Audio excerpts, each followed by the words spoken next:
bene data,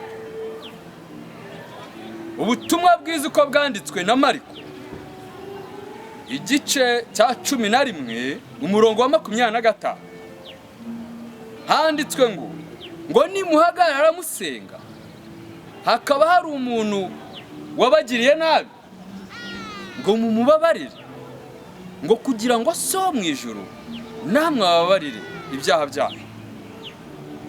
Bene data, dutanga imbabazi ku banzi bacu niko data wo mu ijuru adutegeka.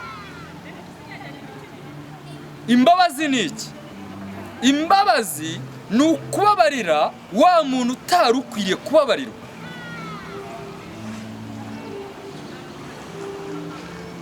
Ni ukubabarira umwe wakurogeye umwana wawe. Umwami Yesu aragutegeka kubabarira. Reka mbabwire bene data, birakwiriye ko tubabarira kubera ko natwe twarababariwe muri Kristo Yesu. Ijambo ry'Imana ni rizima. Ijambo ry'Imana ni rizima. Ndashaka kukubwira ko mwene data unyumva, twebwe abizeye Yesu Kristo umwami n'umukiza ntago turwana n'abantu, ahubwo turwana na Satani.